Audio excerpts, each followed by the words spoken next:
juntos nos unimos para alabar a Dios, para expresar por medio de los cánticos ese sentimiento que hay en nuestros corazones. Y a eso es también a lo que nos hemos reunido en esta tarde, a alabar al Señor, a darle la gloria, a darle a Él la honra, porque no hay para nosotros, ¿verdad?, mayor convicción que la realidad de Dios en medio de nosotros. Así que vamos en esta tarde a disponernos a adorar a Dios, a ofrecerle el culto que Él es digno, que Él es merecedor, y vamos a expresar con nuestros cánticos también nuestra alabanza al Señor. Y vamos a dar paso a nuestro grupo de alabanza, que siempre nos dirige en este tiempo de manera tan especial, y recordando siempre que el grupo de alabanza no está aquí para que nosotros les veamos cantar. Ellos son los que median, los que intermedian, los que nos ayudan para que todos podamos alabar. No venimos a un espectáculo, sino venimos a participar todos. Así que cantemos al Señor, que se oigan nuestras voces, que sienta verdaderamente nuestra adoración a Dios.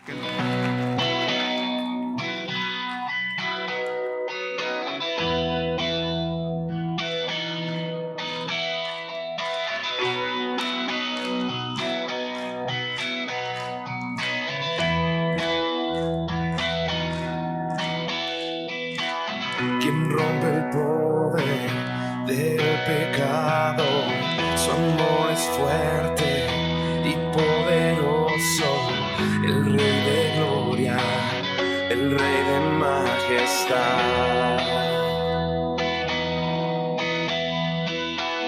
Conmueve el mundo con su estruendo y nos asombra con maravillas, el Rey de gloria, el Rey de majestad.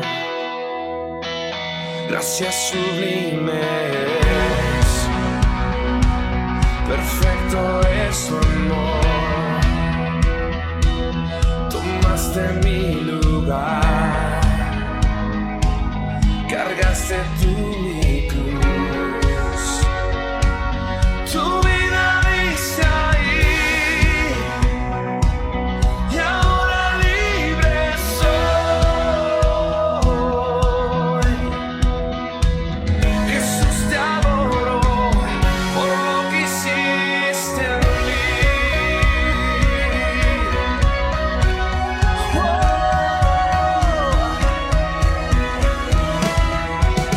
Pusiste en orden todo el caos, nos adoptaste como tus hijos, el Rey de gloria, el Rey de majestad.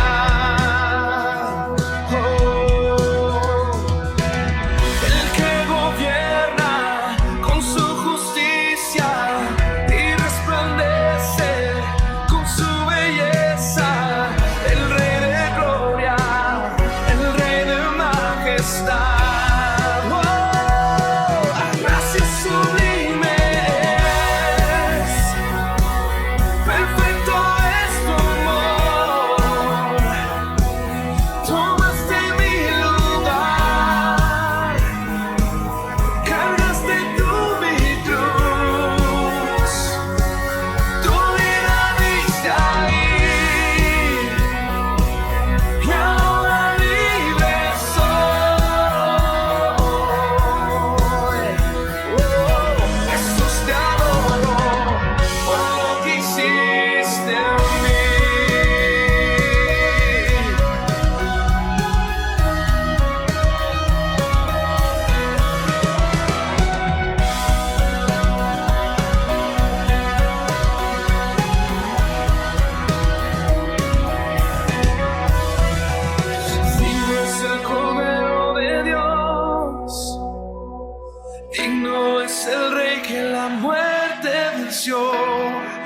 Digno es el Cordero de Dios, digno es el Rey que la muerte venció. Digno es el Cordero de Dios, digno es el Rey que la muerte venció. Digno es el Cordero de Dios, digno es el Rey que la muerte venció. Digno es el Cordero de Dios, digno, digno. Gracias sublimes, perfecto.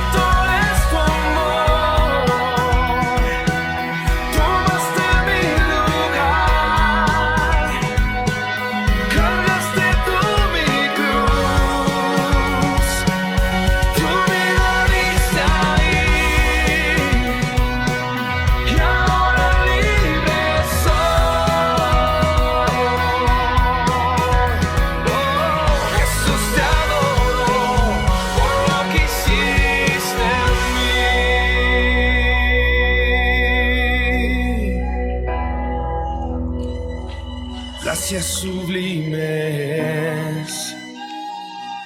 Perfecto es tu amor. Tomaste mi lugar.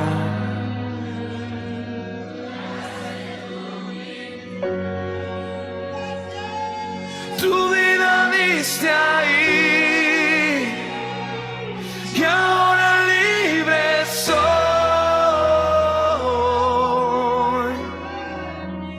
Jesús, te adoro por lo que hiciste en mí.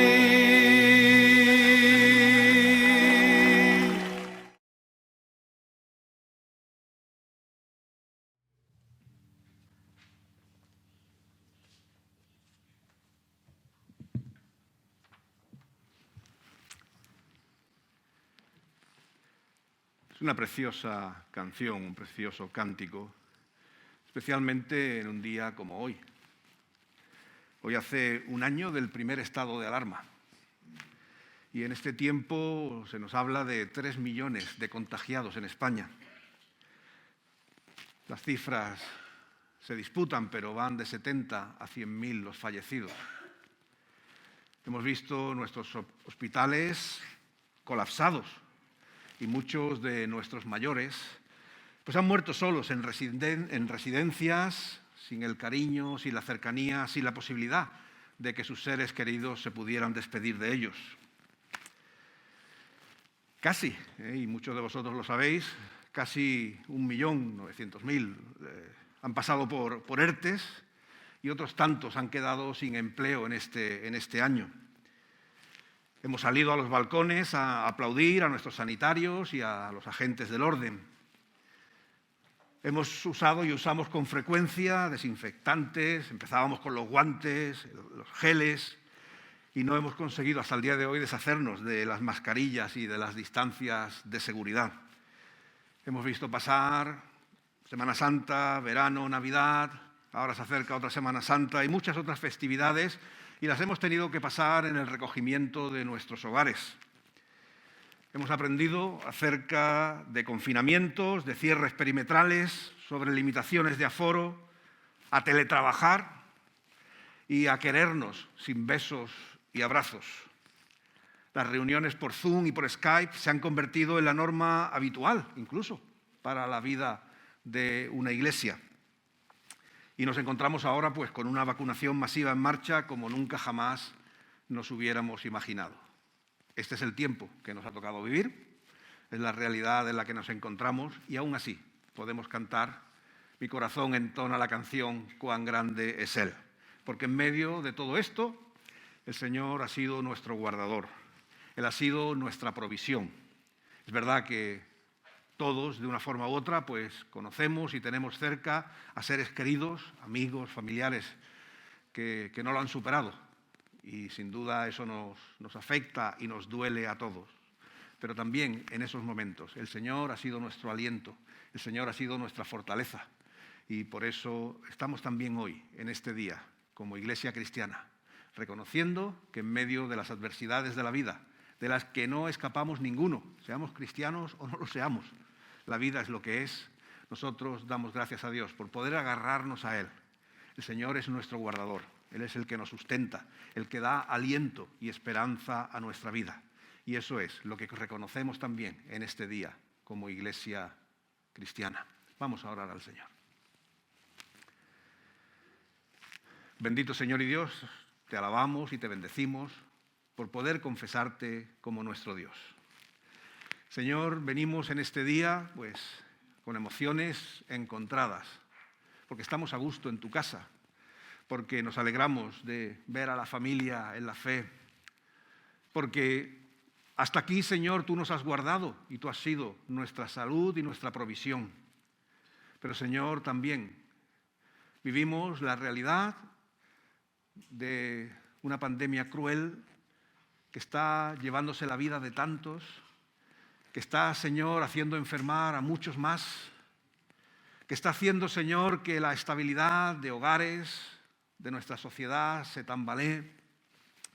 Y, Señor, miramos a lo que aún tenemos por delante y reconocemos la incertidumbre, el desconcierto de qué va a pasar. Por eso, Señor, nosotros, reconociendo que somos vulnerables, que somos frágiles, que hoy estamos y no sabemos si lo estaremos mañana, queremos confesar que tú eres nuestra esperanza, que más allá de las certezas tan inciertas de nuestra vida, que más allá, Señor, de lo pasajero de la propia vida, en ti creemos, Padre Santo, y en ti hemos puesto nuestra confianza, sabiendo que tú nos has prometido y nos das la esperanza de la eternidad.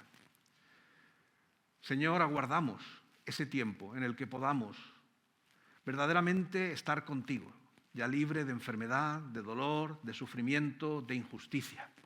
Pero, Señor, queremos también pedir por esta vida presente, que es un don precioso que tú nos has dado. Y queremos implorar, Padre Santo, que tú des sanidad a los enfermos. Que tú des, Padre, consuelo a los que están solos. Que tú, Señor, des cariño a los desamparados. Al que está pasando necesidad, Señor, que tú seas su provisión.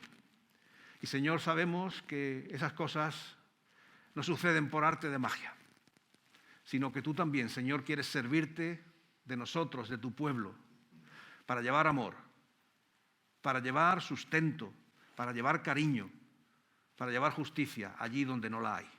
Y por eso, Señor, nosotros queremos comprometernos, seguir comprometiéndonos, Padre, en ser agentes de bendición, en ser agentes de vida, en que donde quiera que estemos, Padre Santo, podamos llevar tu gracia y tu favor a los que nos rodean.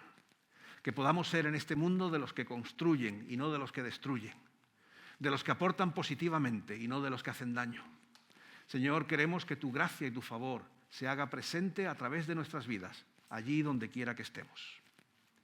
En esta tarde, Señor, estamos de verdad con gozo de poder estar aquí y queremos ofrecer este tiempo de culto como el reconocimiento de que tú eres nuestro Dios, de que nuestras vidas las vivimos en ti y de que nuestra esperanza, sea lo que nos toca vivir, sigue cada día fortalecida y construida en ti. A ti sea la gloria, Padre. Bendícenos en este tiempo de culto. Y todo esto lo oramos en el bendito nombre de Cristo. Amén.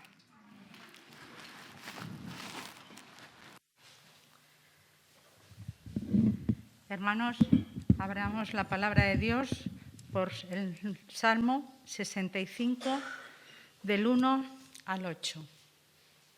Salmo 65, del 1 al 8.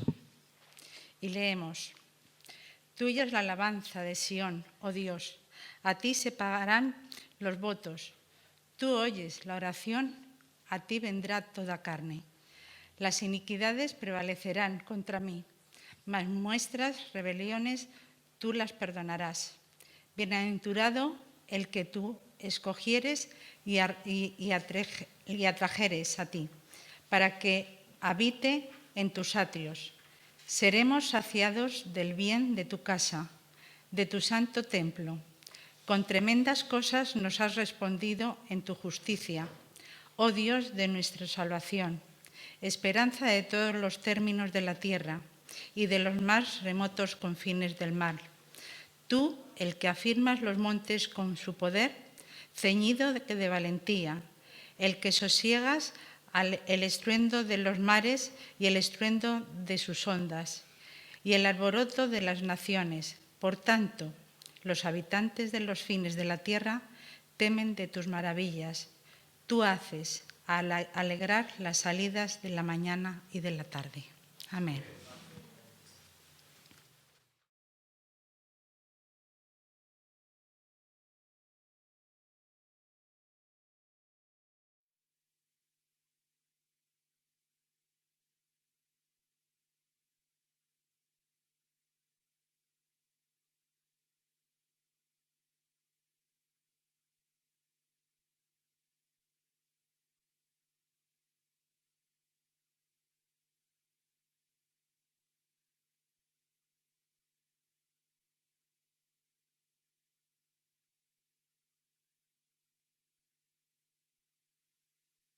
Vamos a abrir vuestras Biblias, la palabra del Señor, por el Evangelio según Lucas, capítulo 5, versículos 27 al 32.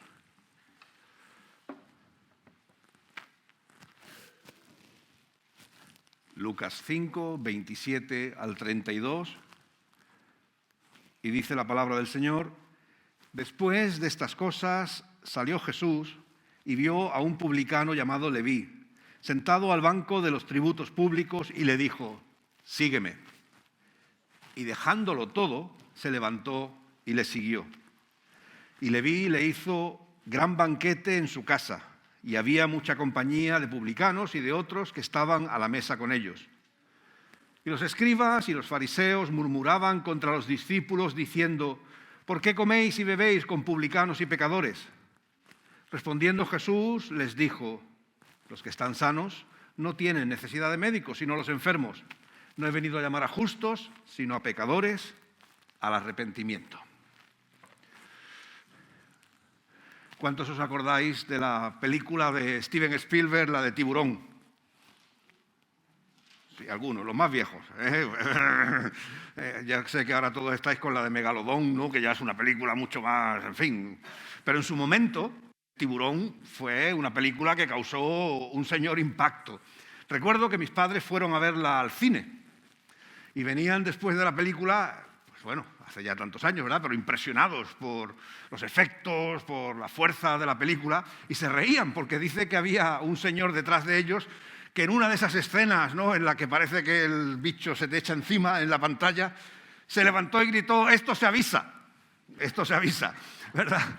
Bueno, todavía, ¿verdad?, había la capacidad de sorprenderse y de realmente reaccionar, ¿no?, como algo inesperado en una película. Hoy el cine pues ya nos tiene a casi todos, en fin, tan preparados, ¿verdad?, que es difícil que se nos sorprenda con algo. Aunque, desgraciadamente, no en el cine, sino en la vida real, ¿verdad?, en este año hemos aprendido todos que todavía nos podemos sorprender de muchas cosas. Que cuando pensábamos que lo habíamos visto todo, que lo habíamos vivido todo, que bueno, que ya no habría cosas que nos habrían de sorprender, desgraciadamente un bichito y una pandemia, ¿verdad?, nos han demostrado que todavía hay muchas sorpresas en la vida que no podemos prever. El texto que hemos leído da la sensación de que el evangelista Lucas pues era de los que ya llegaba un momento en que se sorprendía de pocas cosas.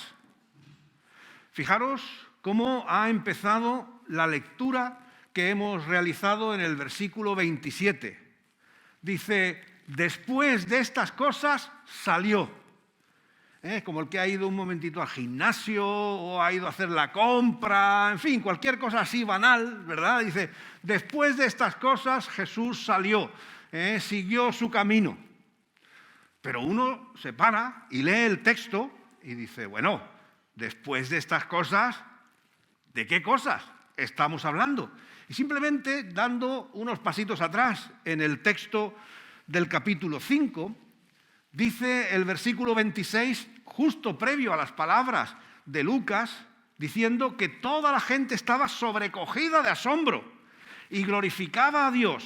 Y llenos de temor decían: hoy hemos visto maravillas. Qué contraste, ¿verdad? Si nosotros arrancamos nada más con las palabras de Lucas, después de estas cosas, daría la sensación de que es algo cotidiano, habitual, sin mayor repercusión, ¿verdad? Pero realmente esas cosas no eran cuestiones baladí, no eran cuestiones insignificantes, sino que vemos que esa situación que había llevado a la gente a asombrarse, a decir que habían visto maravillas, tenían que ver con el hecho de que Jesús había sanado a un paralítico. Le había concedido el privilegio de poder volver a valerse por sí mismo. Y además en ese pasaje en el que se habla de cómo el efecto, la obra de Dios sobre la persona no es una cuestión solo de retoques, sino que Dios, cuando entra en nuestras vidas, lo hace para transformarlas en su conjunto, en su totalidad.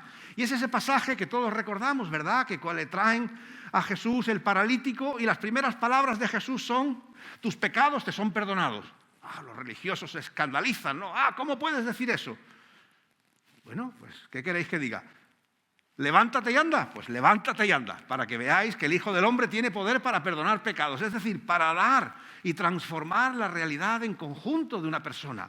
Previo a esa historia, Jesús ha sanado a un leproso. Y otra vez encontramos una situación en la cual el poder de Dios transforma la vida de una persona al completo.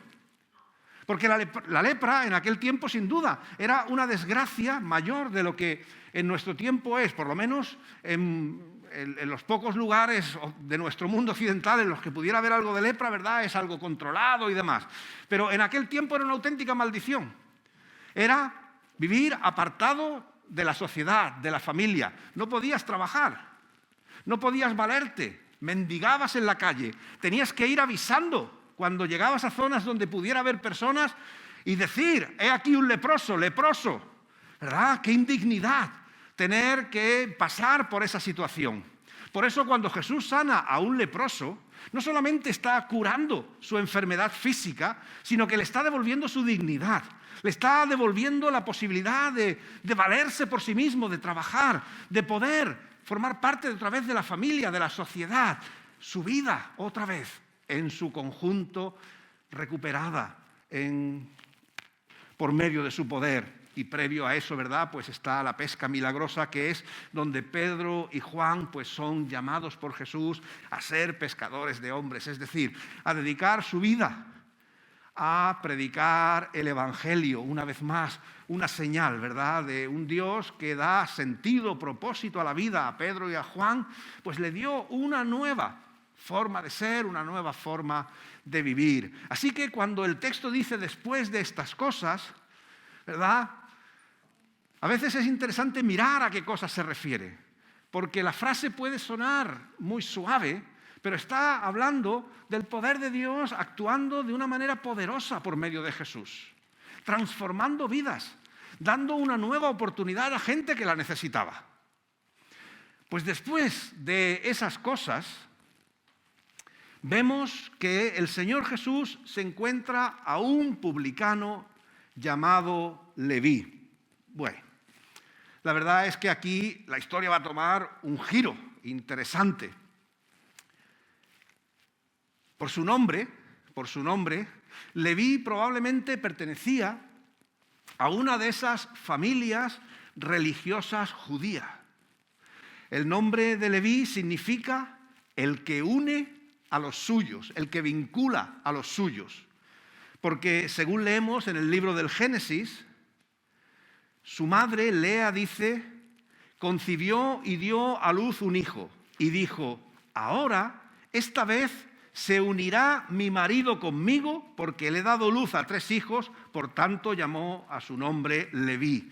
Era un poco la esperanza de esta mujer de que con el nacimiento de Leví, ¿verdad?, pues su relación, su matrimonio, pues alcanzaría mayor comunión. Y Leví significa, como he dicho, aquel que une a los suyos.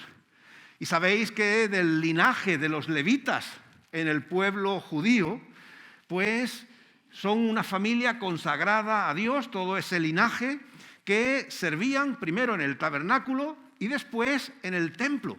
Eran gente que ayudaba a los sacerdotes en todo lo que tenía que ver con el templo. Y sin duda el templo era lugar de unidad. Si había algo que los judíos tenían como señal de identidad que les aglutinaba, era el templo. Por tanto, servir en el templo era un honor, por lo que conllevaba de acercar a la gente a Dios y también en lo que tenía que ver con unir al pueblo. Sin embargo, este Leví, al que Jesús va ahora a hablarle, con el que él se encuentra, no es precisamente alguien que traía unidad, como su nombre bien pudiera dar a entender. Ser publicano en aquel tiempo era sinónimo para la gente de alguien deshonesto, de alguien que no era honrado en su proceder. Los publicanos en aquel tiempo eran cobradores de impuestos, que podríamos decir, bueno, esa era una tarea que había que hacer, pero por la propia situación legal de la época, ellos podían cobrar en exceso, por encima de aquello que se les exigía devolver después ya fueran los gobernantes judíos o los gobernantes romanos. Y esto pues les permitía, como digo, todo tipo de abusos. No eran personas que atraían, unían, ¿verdad?, sino que lo que provocaban eran rechazo y espanto alrededor de sí. Pues a esta persona, que no contaba con el favor de sus vecinos y que sin duda no lo contaba porque se lo había ganado a pulso por su actitud deshonesta, a esta persona se acerca Jesús. Alguien podría pensar, Jesús ahora le va a leer la cartilla. Ahora lo va a poner en orden. Se va a enterar este Leví. Pero fijaros, qué interesante, que cuando Jesús se acerca a Leví, dice el texto que solo hay una palabra, y es una orden de Jesús. Le dice, sígueme, sígueme.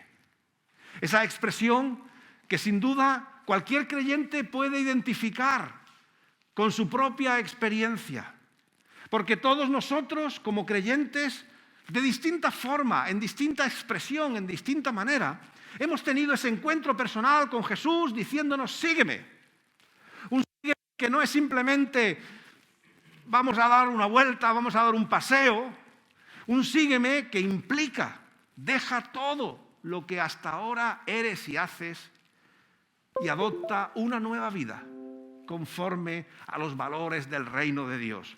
Cuando Jesús le dice a Leví, sígueme, le está diciendo, esta es tu oportunidad de cambiar tu vida, de transformar tu realidad, como lo fue para cada uno de nosotros en ese momento, en esa experiencia, en ese tránsito en el que Dios nos llamó y nos invitó a formar parte de su realidad, de su reino. El Señor nos estaba diciendo, déjalo todo, deja la vida como la entiendes. Tus valores tienen que cambiar, tus relaciones, cómo actúas hacia los que están a tu alrededor tiene que cambiar. Todo tiene que ser nuevo. Por eso la expresión que se suele usar, ¿verdad?, para la conversión, hablamos de ser nuevas personas, nuevas criaturas.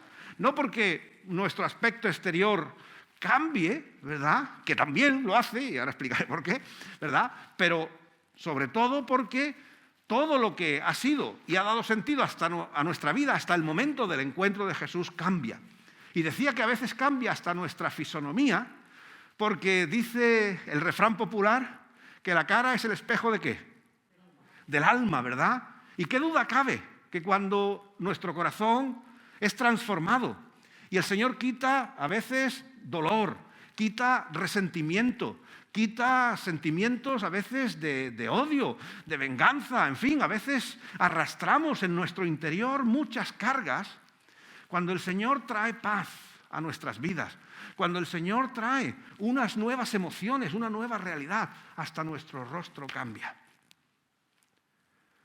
Jesús le dice a Leví, sígueme. Esta es tu oportunidad de una vida nueva. Hasta aquí no sabemos qué va a hacer Leví.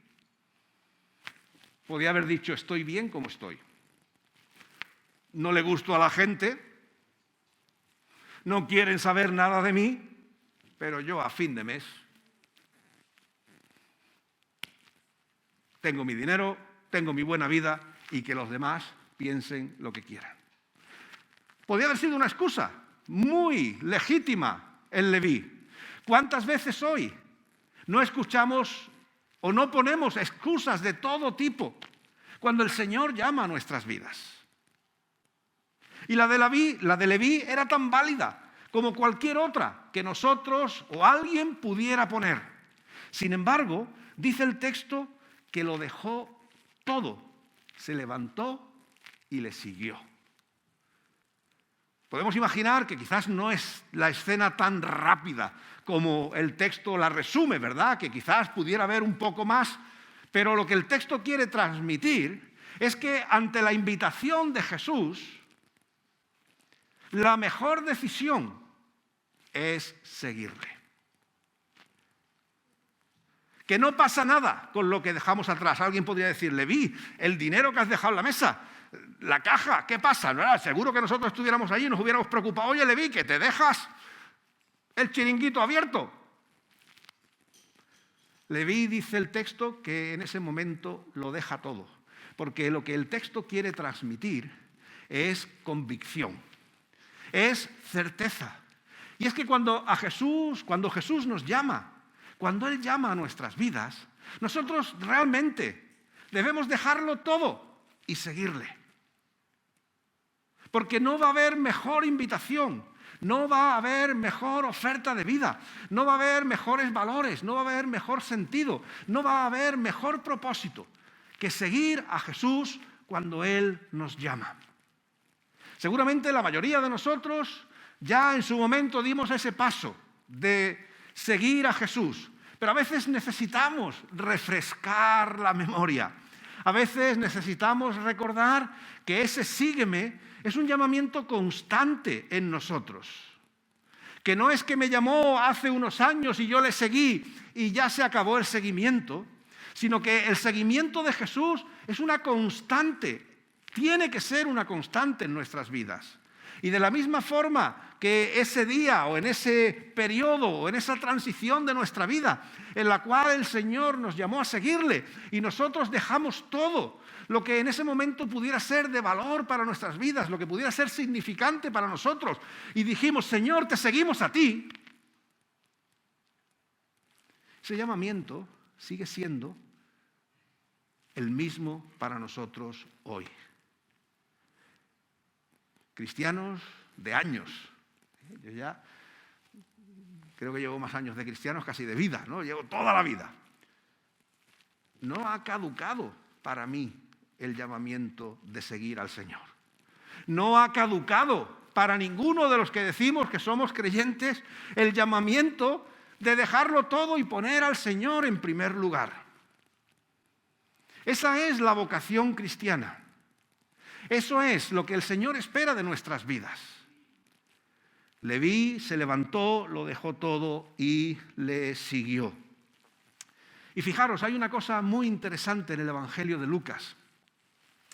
Cuando Lucas, el evangelista, relata testimonios, experiencias de conversión, usa como, vamos a decir, la prueba del 9, la prueba del algodón, la actitud de esa persona hacia los bienes materiales. Por eso Leví lo deja todo. Y podríamos ver en historias que son propias del evangelista Lucas, como en el capítulo 8 nos habla de mujeres que dejándolo todo siguieron a Jesús y le sirvieron con sus bienes. El cambio de corazón, la conversión a Jesucristo como Señor y Salvador, Lucas la entiende como un cambio en nuestra actitud hacia las posesiones materiales. Tenemos el capítulo 19 de Lucas, la historia de Zaqueo, que solo la cuenta este evangelista. Y todos recordamos, Zaqueo era otro cobrador de impuestos. Y cuando tiene ese encuentro con Jesús, ¿qué es lo que dice Zaqueo? Dice, la mitad de mis bienes he dado a los pobres. Y con la otra mitad, a los que le he robado, ya tiene que reconocer su situación, se lo he devuelto multiplicado por 4. Cambio de actitud hacia los bienes materiales es una señal de nuestra conversión. Por contra tenemos el pasaje que conocemos como el del joven rico, ¿verdad? Un hombre religioso, un hombre que conocía la ley de Dios. Pero cuando el Señor le pone a prueba, cuando le está diciendo déjalo todo y sígueme, el hombre no puede, porque le faltaba una cosa: vender lo que tenía y darlo a los pobres. No estaba Jesús haciendo una bendición ni una alabanza de la pobreza, sino que estaba intentando descubrir en el corazón de este hombre cuál era su primera prioridad. Y en este caso era los bienes materiales y no era Dios. Y por eso ese hombre no siguió a Jesús. La actitud hacia los bienes materiales es un ejemplo de nuestra conversión. Y aquí tenemos a Leví, que en primer lugar lo que tiene en los bancos del tributo lo deja porque quiere seguir a Jesús. Ya pensará en eso si tiene que pensar en ello. Y después dice el texto que Leví hizo un gran banquete en su casa, donde había otros publicanos y otros que se sentaron a la mesa. Fijaros cómo la escena está presentando una transformación en Leví. El Leví que todos podemos imaginar cuando se nos dice que es publicano, este es un ladrón, este solo piensa en acumular para sí, después del encuentro con Jesús y como confirmación de que su decisión es auténtica, ahora Leví aparece como un hombre generoso, dando un banquete, abriendo su casa a la gente, abriendo su casa a Jesús. Su actitud ha cambiado, porque el encuentro con Jesús le ha transformado. Y creo que esa es una experiencia que nosotros también necesitamos interiorizar y nosotros también tenemos que hacer nuestra. La evidencia de nuestra conversión, la evidencia de que los valores del reino de Dios son los valores que ahora conducen nuestra vida, también se manifiestan en nuestra actitud hacia los bienes materiales. Si lo queremos poner en una forma que pueda sonar más dulce, no quiero tampoco que nadie se me asuste, seguir a Jesús nos convierte en personas generosas. Dejamos de pensar solo en nosotros, en acumular o en estar seguros y aprendemos a compartir, a que es más bienaventurado dar que recibir. Que eso es una matemática que a veces puede no cuadrar, pensamos, pero que es el efecto de una vida transformada por el Evangelio. Hay quien en alguna ocasión ha dicho que nuestro bien más espiritual es nuestra cartera. En una ocasión un pastor estaba bautizando a alguien y al ponerle la mano en el pecho para introducirlo en el agua, nota que lleva la cartera y dice, ¡hey, cuidado! Que se te va a mojar la cartera. Y dice, no, es que quiero que también mi economía pase ese símbolo de muerte a vida. Quería que su relación con los bienes, con el dinero, con las posesiones cambiara. Porque a lo que el Evangelio nos llama es a ser generosos. Es interesante ver que Jesús habla acerca de la avaricia y el materialismo de 10 a 20 veces más que de cualquier otro pecado. Es el pecado que más trabajo nos cuesta quitarnos de encima.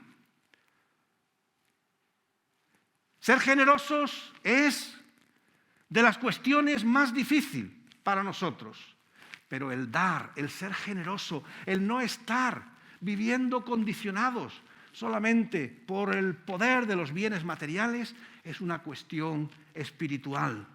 Y necesitamos aprender cada día más a ser generosos, a que sea el llamamiento de Dios el que opere en nuestras vidas y no los bienes materiales que tantas veces condicionan nuestra forma de ser, nuestra forma de actuar, nuestra forma de relacionarnos. Leví encontró una nueva experiencia, la generosidad. No sabemos, hay quienes dicen que este Leví sería probablemente después el apóstol Mateo. Si fuese así, qué vida tan diferente encontró. Pero seguro que fue una vida en la cual halló satisfacción. Poder servir a su Señor. Y por medio de servir a su Señor, servir a los que estaban a su alrededor. Pasar de ser un hombre avaricioso, egoísta, que solo pensaba en sí mismo, a vivir ahora pensando en cómo ser positivo, cómo ser de bendición a las personas que tienen a su alrededor. Hablar de esto en tiempo de crisis puede sonar arriesgado, ¿verdad? Dice, pastor, si supieras cómo estoy yo en casa, no estamos cuestionando, ¿verdad?, la dificultad de cada uno en su propia situación. Pero aún y así, nuestra vocación y llamamiento como individuos, como iglesia, es a ser generosos, a vivir con generosidad, porque es a lo que nos llama el Señor Jesús. En el libro de Malaquías, el Señor Jesús dice: probadme en esto. Sed generosos. Ponedme a prueba.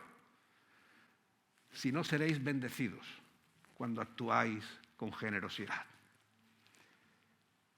A veces las cosas hay que probarlas para verdaderamente descubrir cómo el Señor nunca abandona a su pueblo cuando actúa, cuando vive en generosidad.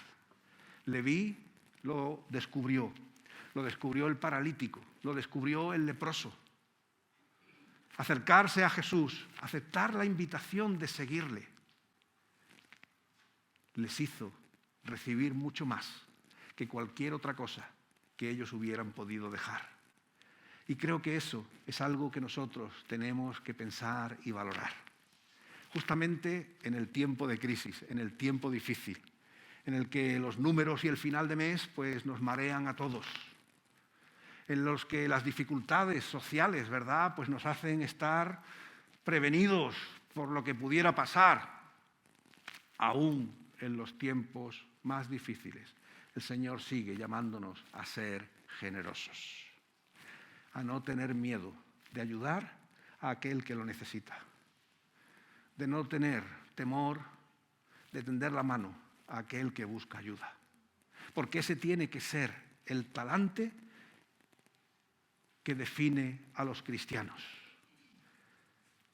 Decía Tim Keller, famoso teólogo norteamericano, que si no somos capaces de rendir nuestra economía a Dios, si no somos capaces de actuar con generosidad, todavía nuestra vida cristiana no es una vida completa.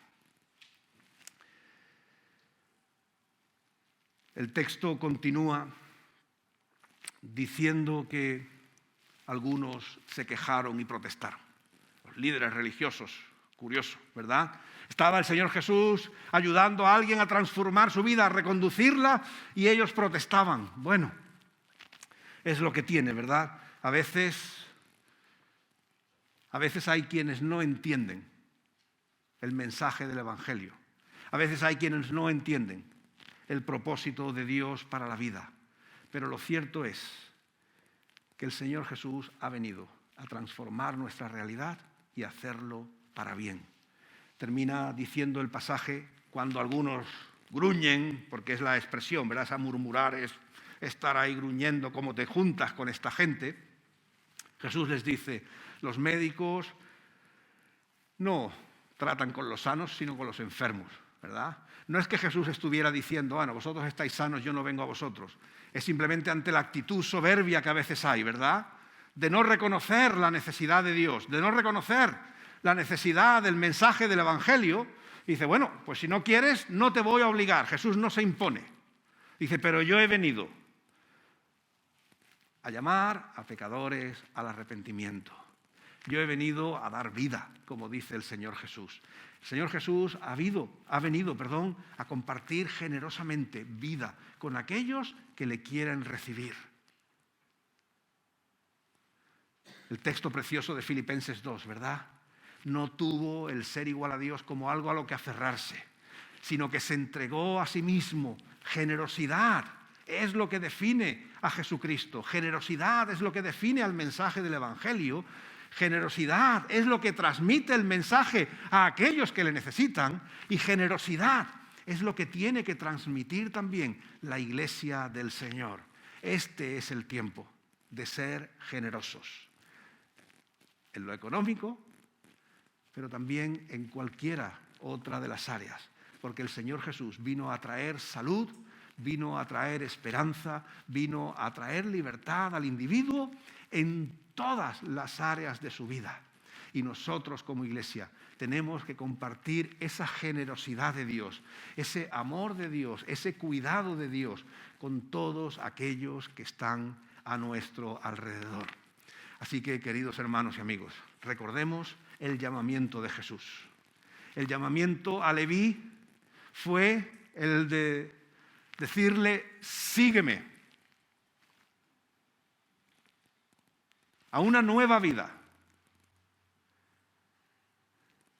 a una vida de generosidad. Y ese llamamiento sigue siendo el mismo para nosotros hoy.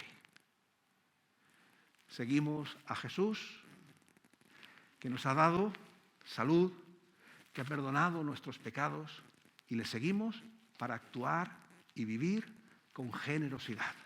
Esa tiene que ser una marca distintiva de cada cristiano y de la Iglesia del Señor. Porque por medio de nuestra generosidad, muchas vidas serán afectadas, muchas vidas serán bendecidas. Pero cuando somos avariciosos, cuando solo pensamos en nosotros mismos, estamos frenando el poder de Dios que obra siempre que actuamos de manera generosa. Que Él nos bendiga y no olvidemos cuán generoso el Señor ha sido con nosotros y cuán generoso Él nos invita a ser también con aquellos que están a nuestro alrededor y que le necesitan. Que Él nos bendiga. Amén.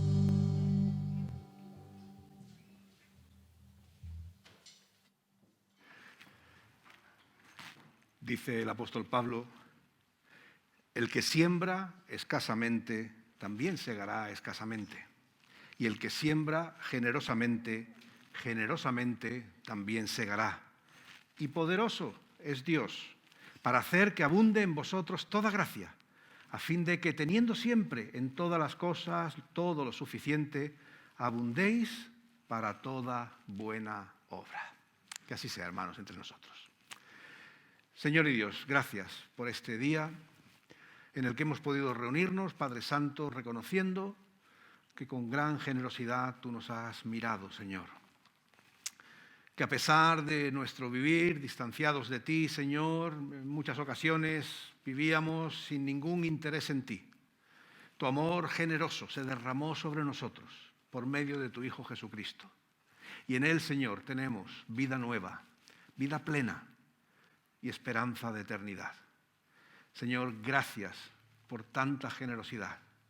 Y queremos, Señor, cada día aprender a ser más y más generosos también nosotros. Que no pensemos, Señor, que nos va mejor guardando y reteniendo, sino que verdaderamente, Señor, compartiendo y cuidando de manera generosa es cuando nuestras vidas realmente son bendecidas. Ayúdanos a aprender esa lección en el camino en el que estamos viviendo, Padre Santo. Y recordando pues, este año difícil que hemos pasado y los días que aún nos quedan por delante, pedimos, Señor, que tú nos cuides, que tú nos des salud, que tú nos des sustento y que tú nos des, Señor, amor los unos a los otros y generosidad para juntos poder salir adelante en este tiempo que nos ha tocado vivir. A ti sea la gloria, Padre. La gracia de nuestro Señor Jesucristo, que el amor del Padre y la comunión del Santo Espíritu sea con todos nosotros. Amén. Que el Señor os bendiga y que os dé una preciosa semana. Amén.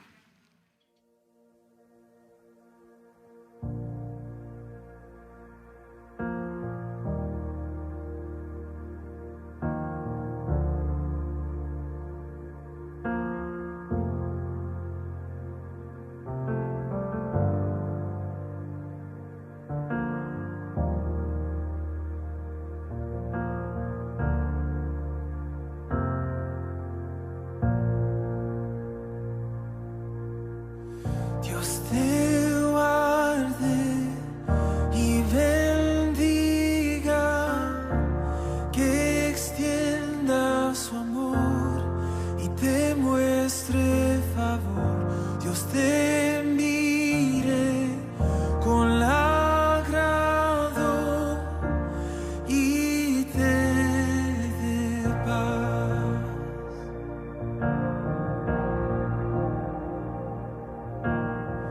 Dios te guarde y bendiga,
te cubra con su gracia hasta 1000 generaciones, tu familia y tus hijos y los hijos de tus hijos, que te cubra con su gracia hasta 1000 generaciones, tu familia y tus hijos y los hijos de tus hijos, que te cubra con su gracia hasta 1000 generaciones, tu familia y tus hijos y los hijos de tus hijos, que te cubra con su gracia hasta 1000 generaciones, tu familia